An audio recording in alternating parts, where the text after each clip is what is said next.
Hey y'all, this is Lydia. I'm going to pull some cards from the Starseed Oracle deck rather. And underneath we have Surrender to the Sweetness, Venus energy, pleasure, joy, make love to life. And that's been something I've been noticing just in contrast to what I've been seeing in the news and in the media. There's a lot of things that might, trigger some despair energy or trigger some what the hell is going on energy. And it's kind of counterintuitive, but we do need to not go into that despair energy if we want to create beauty in the world. And this is about countering things not through going against something, but by being firmly and wholeheartedly in what we value and in what we feel is true for us and to what we want to see in the world. This card wanted to pop out. You're not alone. You're not for everyone. Embrace your weirdness. Face your true north. And I think this is a block for some people is, well, I don't want to be a weirdo or the oddball out or be judged or to have people misunderstand me or not get me and to feel alone in that. We're being guided to our highest and most authentic and unique expression. And a part of that might be that sometimes, relationships vibrate away.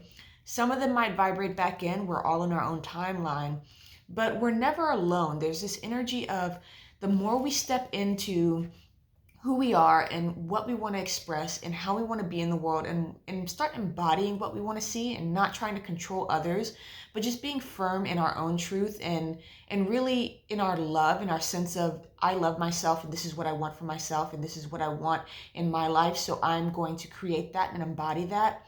People are going to vibrate in who match that. And the people around us who perhaps are on their own journey might vibrate out, but they might also vibrate in, or you might even be that catalyst for change in your social circles where there's a few souls in your group that also will elevate with you.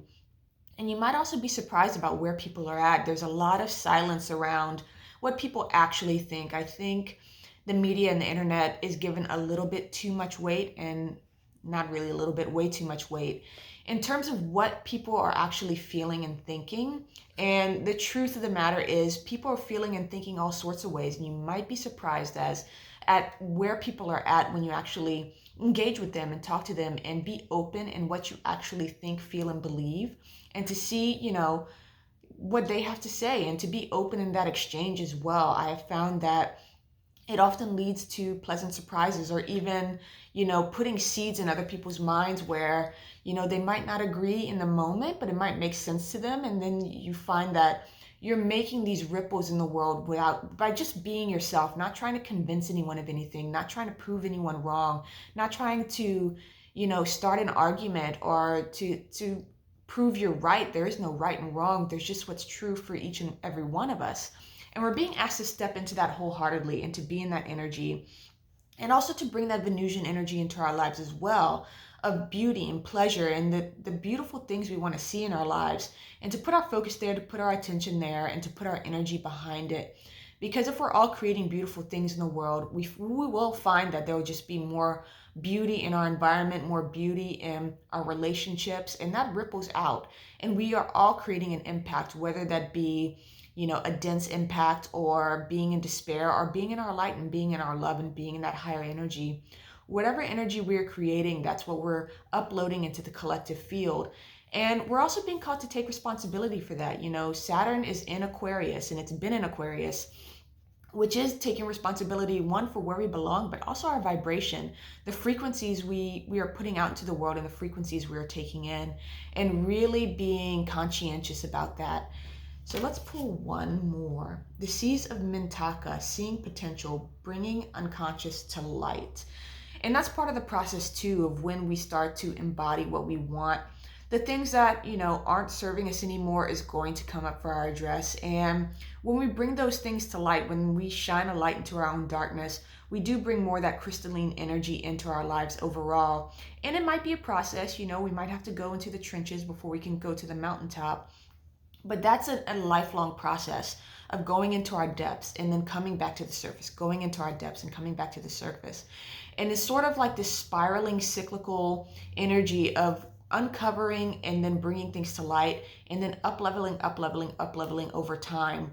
And it's not some sort of endpoint. It's never, when will it be over? This is how life works. This is the season. As the seasons change, it's spring, summer, fall, winter, again and again and again. And so there's these cycles we go through too, because we are a part of nature, of going into death, going into the fall, going into the dark and the darkness and the density, the fall and the winter, then coming out with new growth and new, crop, new harvests of the things we've cultivated in those dark energies, is what reaps the reward when we come back into that spring energy and that summer energy, where we get to enjoy our growth, enjoy our expansion, and to be in that expansive energy, and then go back down into the fall, into the winter again. So this is about not shying away from our darkness, but also not falling for the banana in the tailpipe of